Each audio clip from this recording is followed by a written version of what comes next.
Good afternoon, I'm Nicole Chung. Welcome to UON News. In international news, Malaysia's Acting Transport Minister Hishamuddin Hussein has announced that new satellite images from France have shown 122 objects possibly linked to missing Malaysia Airlines flight MH370. The statement was made after Malaysia Airlines informed families of the 239 passengers and crew members that the plane was assumed to have crashed with no survivors. Based on new information provided by British Satellite, an international working group has been set up to refine the data and locate the exact last position of the plane in the southern Indian Ocean. The search is now focused on the plane's black box so that full investigations can be concluded. In national news, on 21st February, Singapore celebrated its 30th anniversary of Total Defence Day at the National Museum in collaboration with the Gluttony Food and Film Festival. The Singapore Food and Film Festival 2014 was held to showcase the talents of aspiring local entrepreneurs, musicians and more significantly, young filmmakers. While such events have helped the public realise the potential of the film industry, organisers say that it is also a good collaborative project to allow for greater international attention to be given to local filmmakers. I think at the end of the day, what we are trying to achieve is actually to show that we Singaporeans actually have a lot of talent. It's just that we probably don't have enough platforms for us to showcase what we can do. So this is definitely a good way to actually showcase what we can all do together. A total of 26 films produced by students of the Nanyang Academy of Fine Arts, as well as organisers of Le Gluttony, were screened throughout that day. It is the first time that homemade screens were screened to approximately 22,000 Singaporeans at the national event. Comedy Masala has been gaining popularity since it first started out 5 years ago. Every Tuesday, Comedy Masala features 7 to 8 comedians showcasing their comics. Since then, the number of audiences has increased from about 20 to about 200. Comedy Masala was established by Umar Rana in 2010, which set up a weekly comedy platform in Singapore.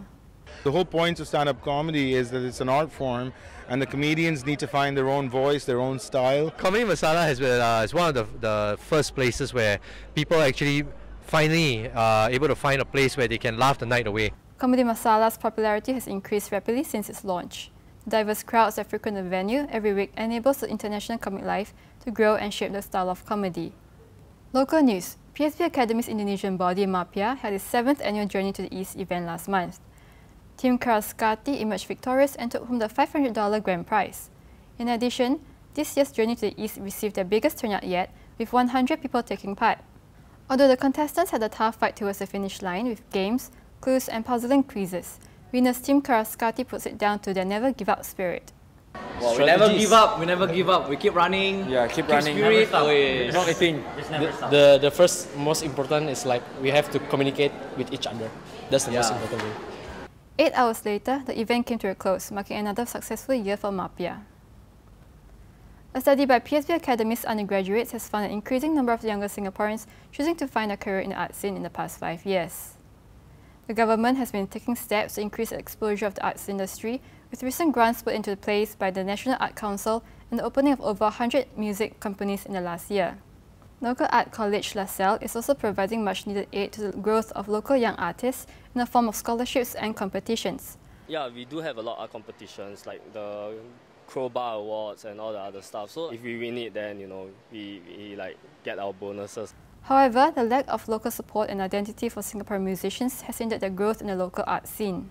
We are still struggling to even form a Singapore identity and to actually understand what the Singapore culture means.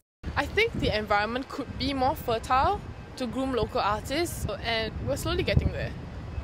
In sports, the 10th edition of PSB Academy's prestigious soccer league came to close with Vietnamese team VSA crowned as champions and 20-year-old Burmese Ted named Player of the Season. Team VSA beat the Pirates by a landslide 5-0 in the finals after 3 months of grueling competition. Ted was unanimously voted by all captains as Player of the Season due to his excellent footballing skills and proved to be a class above the rest. This is Nicole Chung, and that is all for today's headlines. More in an hour.